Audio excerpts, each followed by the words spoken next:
On Thanksgiving, my sister looked directly at me and said, "Who wants to know my secret?" I got really excited because I had a much bigger secret. My sister has been and always will be an evil psycho. She always had it out for me ever since I was born, and she tried to smother me when I was 2 weeks old. When my mom caught her doing it, she said that she was just playing a game. There were several times throughout my life where her actions lived on the edge of murder and play. She used to spread rumors about me in high school that I was a creepy perv with girls just so I wouldn't get a girlfriend. It worked. My first girlfriend was in college in another state across the country. Whenever she says that she's got a secret, it's not going to be good. That's why I'm really glad that I know exactly what her secret is, and I have one hell of a response for it. My sister said I found one of my little brother's diaries, and as any good sister does, I read every word in man. Oh man, did I learn a lot. Now, any normal parents would say that's not a cool thing to do to your brother? Not my parents. They couldn't wait to hear what I had written in this journal. My mom said, "Wait, let me refill my wine for this." And my dad said, "Oh, I want to hear every juicy detail." I looked at my subpar family and thought, how did I end up with these numbskulls? My sister opened up to the first page and read, "I've always had a crazy crush on Lila, but she doesn't know I exist." My parents laughed as if my pain was hilarious. This was my old journal, and I wrote years and years of my deepest feelings and thoughts, and these morons are using it for their cheap entertainment. My sister read the very best quotes from the diary out loud. It was lines like, "I wonder what kissing a girl actually feels like. I kind of want to get a wet dream, but cannot let my sister find out. I hope Sarah says yes to be my prom date."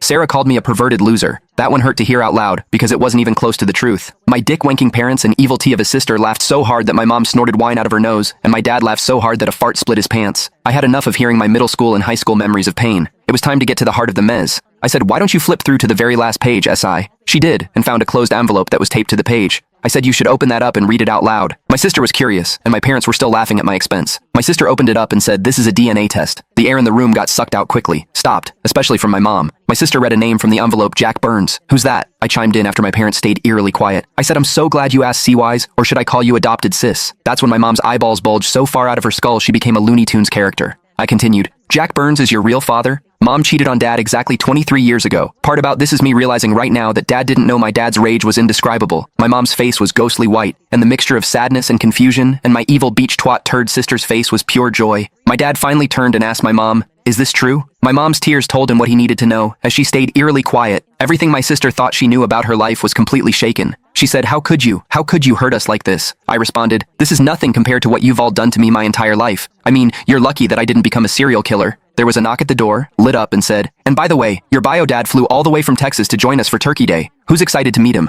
I know I am. My mom literally grabbed her coat and ran out of the back door. My dad ran in the opposite direction. My sister broke down and ran away as well. I'm not even sure where she went. I answered the door for good old Jack and said, "Welcome to our home. I hope you brought your appetite because there's tons of uneaten turkey." My dad divorced my mom, and ever since that night, my sister never came after me or insulted me again. They were all terrified of me, and I liked it that way.